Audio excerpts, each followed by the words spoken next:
Hello everybody, this is General Yanis, and in today's video I will be looking at the Space Marine power level update for 9th edition and also the new stats that have been announced to be coming for the Space Marines that maybe are influencing these power levels.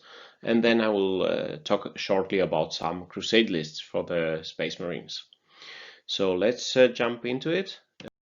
First, we have the HQ choices. And basically what we can see is like we seem to have a tidying up of the power levels. So baseline captains, they cost 5 power level. And we have lieutenants, they have a base power level of 4. And librarian is 5. And then if they have a special armor like the Gravis armor or Terminator or being on a bike, then they cost 1 more than the baseline. And then we can see that the chaplain is the unit that has had a power level increase since the previous levels.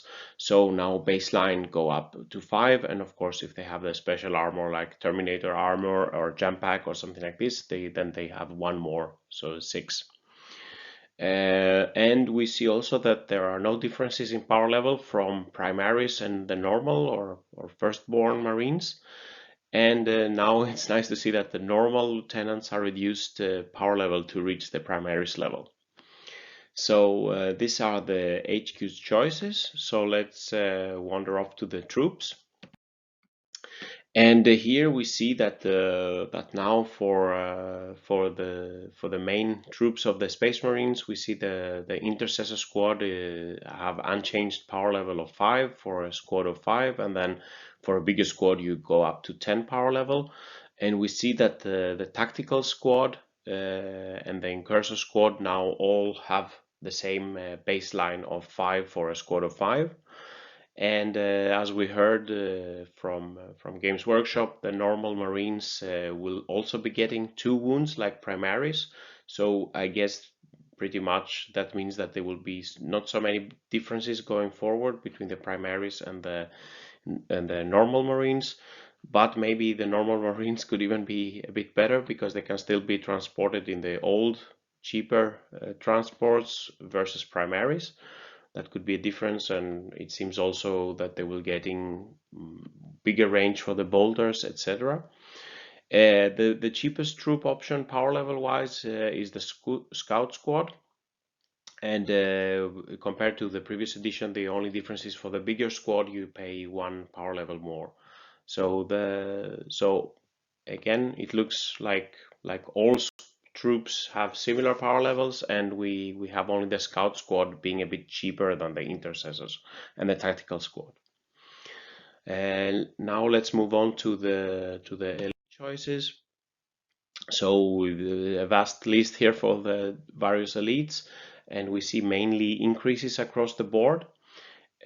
So one of the not so popular troop squads for me from the Dark Imperium box or from the previous start sets were the Reavers, and now they have a power level increased to become as intercessors and assault intercessors, but I don't think they give any benefit.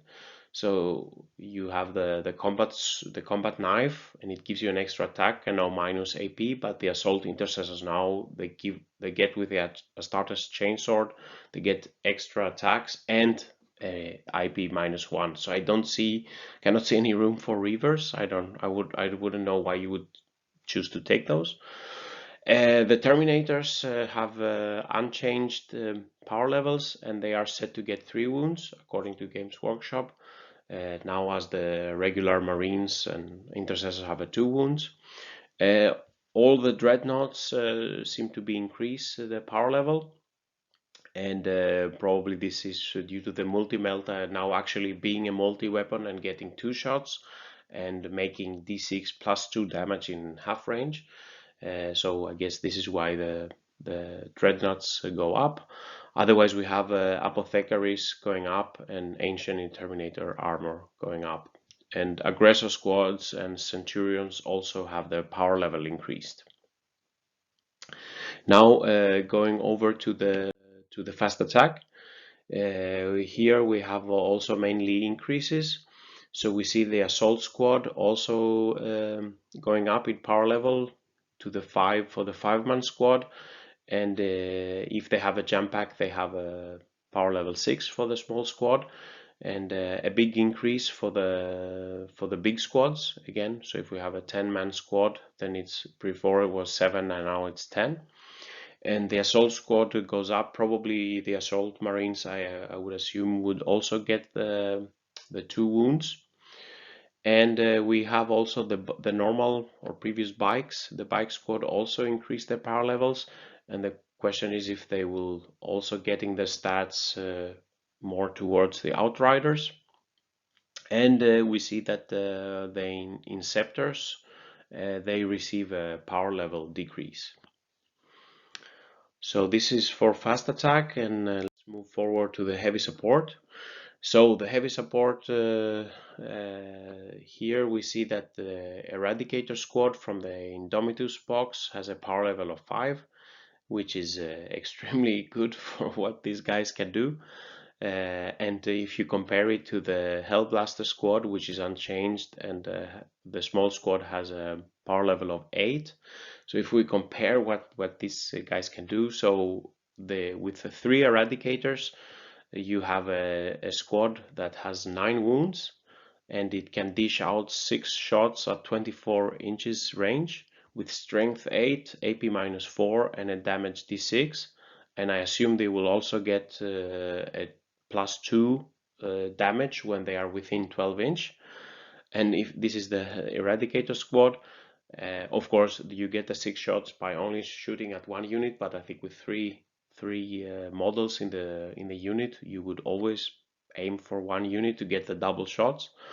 And compared to the Hellblasters, they would had the five guys with 10 total wounds in the unit. They can shoot 10 shots at 15-inch range with strength 8, IAP minus 4, and damage 2 if they overcharge and with the risk to be slain. So I think the damage output of these Eradicators for 5 power level compared to the Hellblaster squad with 8 power level would always make you take an Eradicator squad if you can. So if we look at the Predator and the Land Raider seem to be unchanged, but then we have some of the other tanks. The Repulsor is increased, and the Thunderfire Cannon and Vindicator and the Whirlwind has a big increase. Also the Devastators have gone up, and mainly I assume that this is because they are getting blast weapons, and therefore in 9th edition they are more damaging. But again, superstars for the heavy support is the Eradicators, I would say. Finally, let's look at the transport and the flyers. We see the Rhino is unchanged, Razorback is increased 1 power level, and the Impulsor receives a big increase from 4 to 7.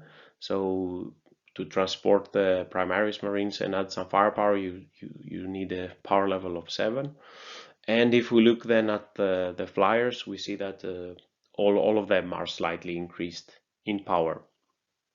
So those were the updates of the power levels as I could read them.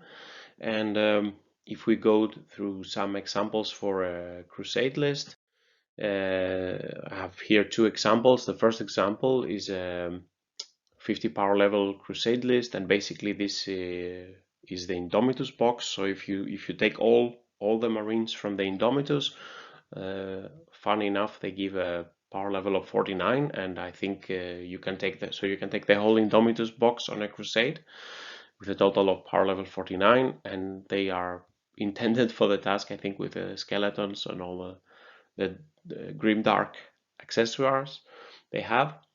And if I look at some other list for a Crusade, this means it could be the Eradicator list. So here I have three squads of Eradicators for only 15 power level, and then a captain and a lieutenant close by to get all these nice rerolls with all this firepower being dished out here. and then intercessor squad for troops, some dreadnought, the outriders and the inceptors for a power level of 50.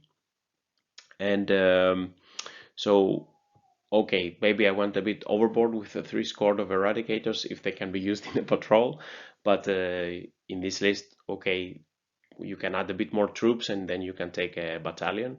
So you can replace the dreadnought in this list and take another intercessor squad and a scout, and then still have the 50 power level, or you just use some requisition points to add more intercessors so you can bring all your Eradicators in the fight. And remember to take as many meltas as you can for the extra damage, and of course Eradicators.